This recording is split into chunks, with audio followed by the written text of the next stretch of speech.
বলির বিধান অবশ্যই শাস্ত্রে রয়েছে। ধর্ম রক্ষতি রক্ষিতা, যে ধর্মকে রক্ষা করে ধর্ম তাকেই রক্ষা করে। এখন একটা বিষয় নিয়ে বিতর্কিত হয়, সেটা হচ্ছে যে বলি দেওয়া উচিত কি উচিত না। কিছু মানুষ বলে উচিত, কিছু মানুষ বলে উচিত না, কিছু মানুষ আবার বলে ওই ধর্মের লোক বলি দেয় সুতরাং আমি দেবো ইত্যাদি।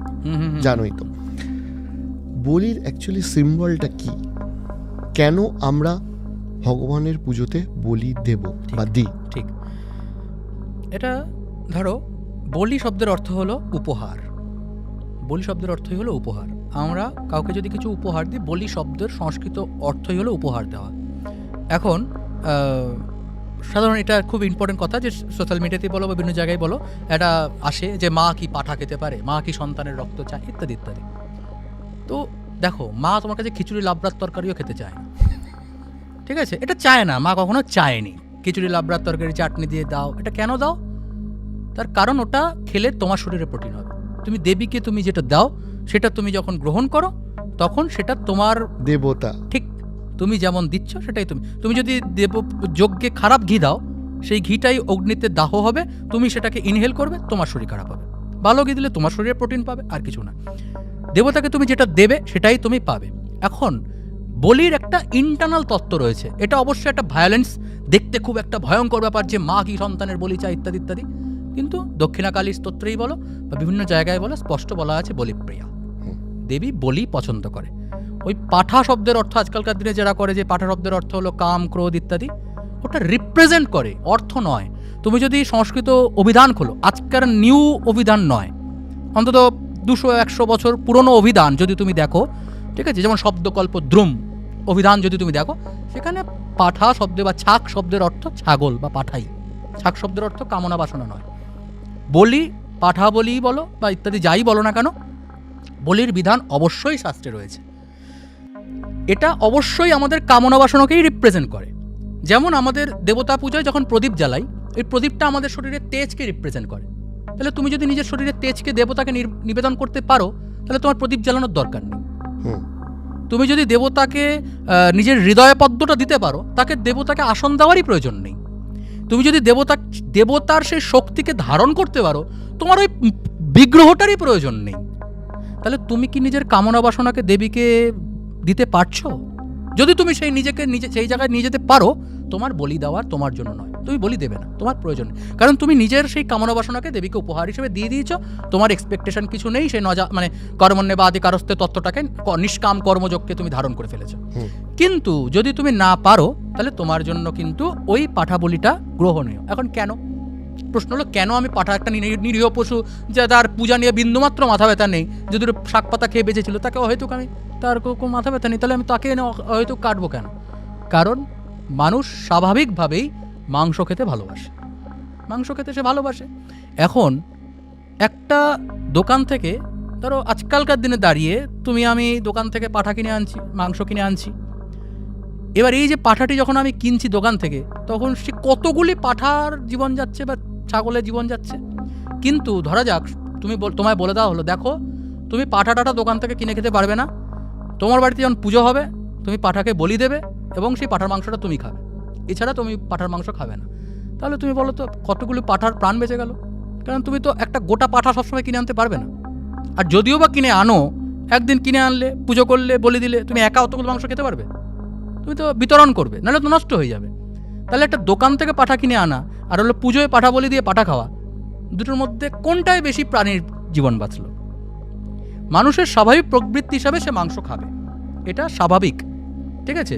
এখন নিরামিষ বা নর্মালি প্রচলিত হিসাবে নিরামিষ, যেটা আমরা বলি যে মাছ মাংস ত্যাগ করা ইত্যাদি, খুব ভালো কথা, সবাই তো ত্যাগ করছে না।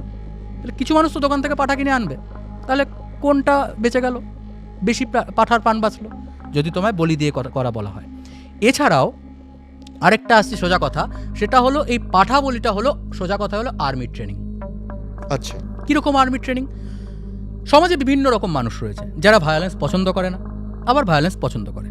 স্বাধীনতা সংগ্রামেই দেখো গান্ধীজি আবার নেতাজি সুভাষচন্দ্র বসু দুরকমই ছিল, দুজনেরই স্বাধীনতা সংগ্রামে অবদান রয়েছে, তাই তো? আমরা কাউকেই কিন্তু ছোট বড় করতে পারবো না।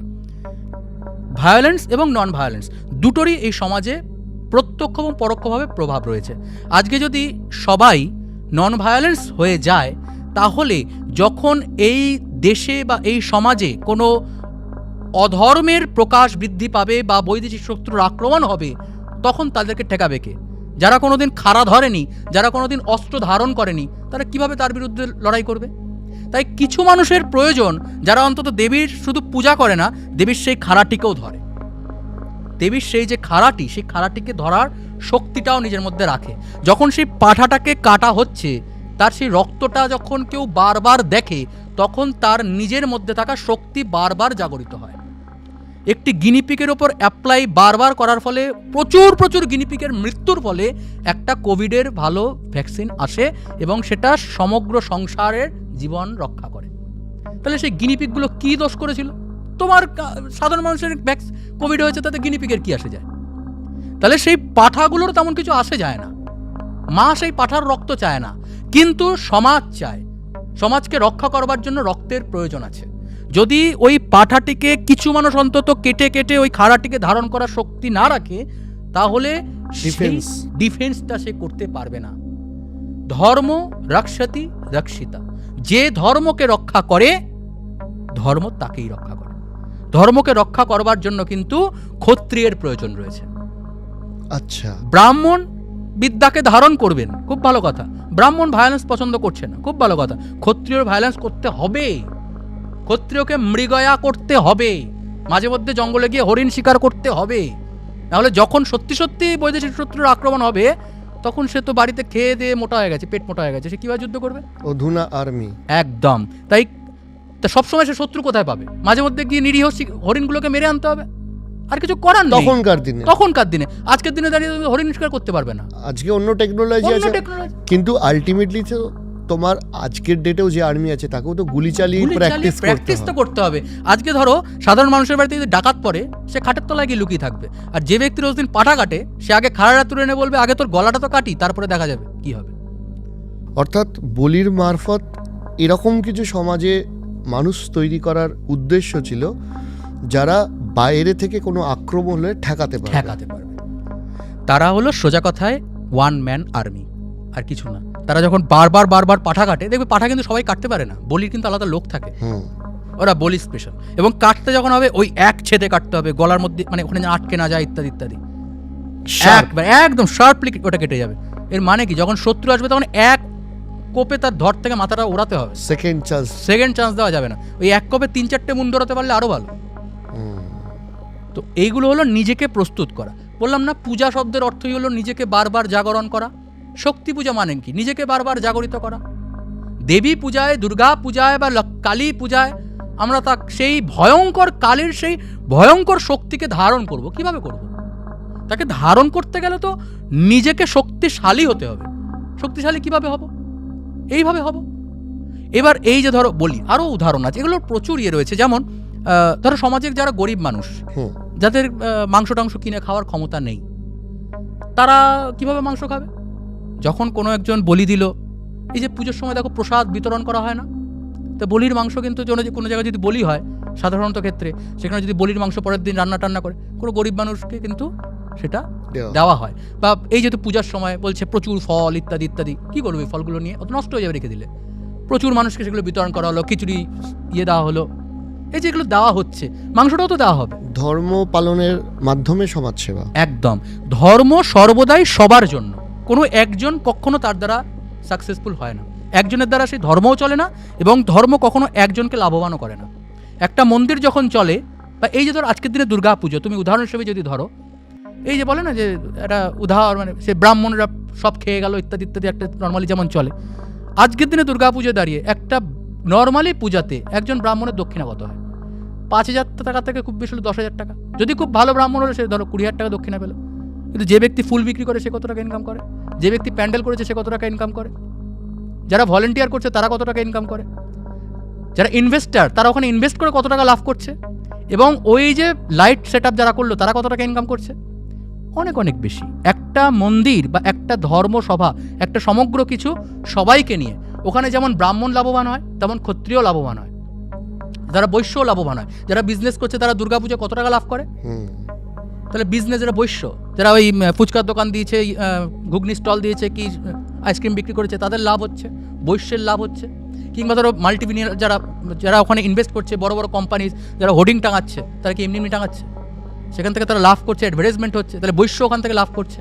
আচ্ছা, ক্ষত্রিয় কীভাবে লাভ করছে? আমাদের দেশের রাজ্য ব্যবস্থা তার দ্বারা লাভবিত হচ্ছে না, পর্যটক আসছে না আমাদের দেশে, তাহলে বৈদেশিক মুদ্রার আমদানি হচ্ছে, তার মানে ক্ষত্রিয় ওখান থেকে লাভ করছে। ব্রাহ্মণ কীভাবে লাভ করছে? ব্রাহ্মণের লাভ যদিও বর্তমান দিলে দুর্গাপুজোয় খুবই কম, তথাপি ব্রাহ্মণের লাভ কিন্তু পয়সায় লাভ হয় না। যদি সত্যিকারে তুমি ব্রাহ্মণের লাভ বলো, ব্রাহ্মণের লাভ হলো এই সমাজে ধর্ম স্থাপনে, আর কিছু না। যখন এই যে আজকের দিনে যে দুর্গা পুজো ব্যবহারিক ইয়েতে, মানে দুর্গা পুজোয় যখন ঠাকুমশাই বলে আমার একটু গঙ্গা জল, মানে গোবর চাই, বলবে ঠাকুমশাই গঙ্গা জল দিয়ে চালিয়ে নিন, এতে ব্রাহ্মণের কোনো লাভ নেই। কারণ ব্রাহ্মণ জানে যার জন্য পূজা করছে তার এই পুজোতে বিন্দুমাত্র আগ্রহ নেই, ওই পূজা ভ্যালুলেস। ওই ব্রাহ্মণেরও পুজোতে কোনো আগ্রহ থাকে না, কারণ আমি তোমার রিপ্রেজেন্ট করছি। তোমারই যদি ওখানে আগ্রহ না থাকে তাহলে আমি কি করব? সবার যদি এখন পুজোতে ওই খাওয়া দাওয়া বা ঘোরাতে আগ্রহ থাকে, যখন মায়ের পূজা হবে তখন ওই শুধুমাত্র পুষ্পাঞ্জলিতে ছবি উঠবে, আর রাত্রেবেলা যখন ডিজে বাজবে ওই সময় যদি লোক দেখা যায়, আর যখন ঠাকুমশাই পূজা করবে তখন যদি ওখানে লোক না থাকে, তাহলে পুজো কার জন্য করবে? কারণ ব্রাহ্মণ তো তত্ত্ব জানে আমি পুজোটা কেন করছি। সাধারণ মানুষ নয় ভাবলো পূজা হয়ে গেল মানে একটা কিছু পেয়ে গেলাম, না, ব্রাহ্মণ তো জানে কেন পূজা হচ্ছে। পুরোহিত তো জানে যে আমি আসলে তোমায় রিপ্রেজেন্ট করছি। ওই সাধারণ লোকগুলোর নামে সংকল্প করেছি আমি, ওদেরই তো মাথা ব্যথা নেই এই পুজোটা নিয়ে, তাহলে এই পুজোটা করে কী লাভ? তাই ব্রাহ্মণের তখন ওই পয়সা দাও ভাই, আমি বাড়ি যাই, সোজা কথা। কারণ ব্রাহ্মণও তাই করে। কিন্তু যদি সত্যিকারের পূজা করো, আজকের দিনে দুর্গা পুজোয় যদি তোমার আগ্রহ ওই কত টাকার ডিজে পার্টি আনলাম বা ধুনুচি নাচে টিভিতে কত টাকা ইয়ে হলো ওইটাতে না রেখে তোমার যদি টার্গেট হয় না পুজোর মতো পুজো করব, তাহলে কিন্তু সেই জায়গায় ভালো পুরোহিত এবং সে সেই ভালো পুজোটাও করে, কারণ সে সেখানে আগ্রহ পায়। যার জন্য করছি তার সেই আগ্রহ রয়েছে, সেই জন্য করছি। মানুষ যেটা চায় ভগবান তাকে সেটাই দেয়। ব্রাহ্মণ পুরোহিত তো তত্ত্ব জানে, সে তো জানে ওখানে পুজো করে কোনো লাভ নেই, অপাত্রে দান করে কোনো লাভ নেই, এদের নামে সংকল্প করে কোনো লাভ নেই, কারণ এটা তো এখানে নিজেরাই তো ইয়ে করছে না। তো যেদিক থেকেই তুমি বলো না কেন, সমস্ত কিছু আসলে সাধারণ মানুষকেই রিপ্রেজেন্ট করে, আর কিচ্ছু না। তুমি যেমন চাইবে ভগবান তোমাকে তেমন দেবে। বলি মানে যেটা আমি বললাম, বলি মানে হলো গিয়ে সেটাই যেখানে তুমি দেবতাকে উপহার দাও।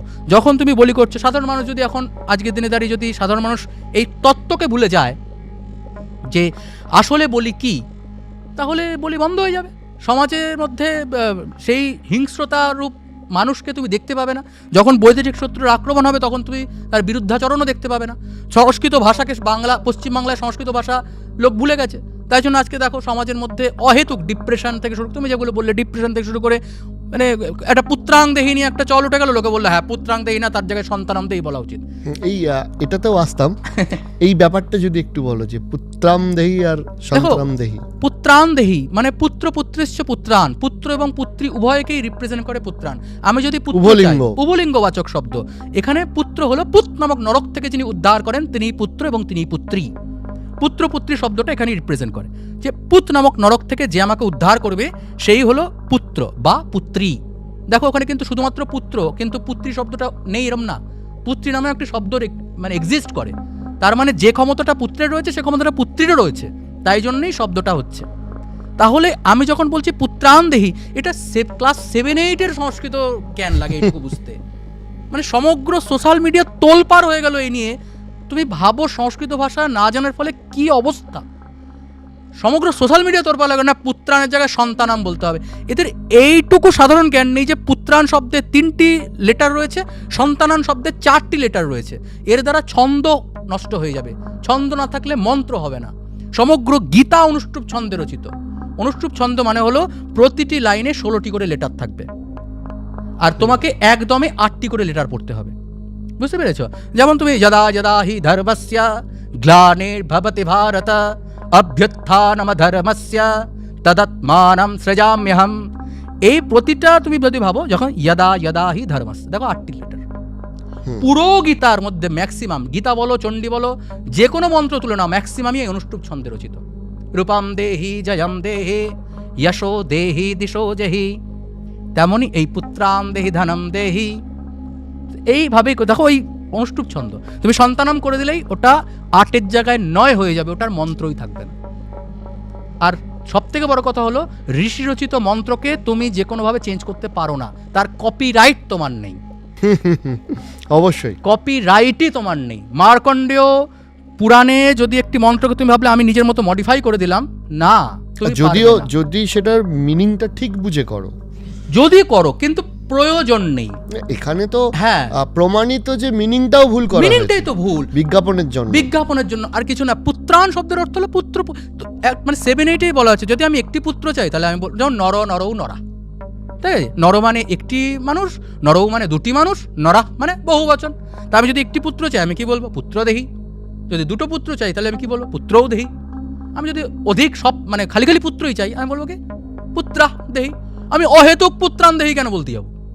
তা আমার যদি সংস্কৃত জ্ঞান নাও থাকে, 7-8 নর নর নরা শব্দটুকটাও যদি আমি জানি, তাহলেও আমার মধ্যে প্রশ্ন আসবে যে আমি অহেতুক পুত্রান কেন বলবো? আমি তো পুত্রাদেহি বলবো। বেশি সংস্কৃত জানার তো দরকার নেই, এই প্রশ্নটা আসলে তবে না উত্তর আসবে।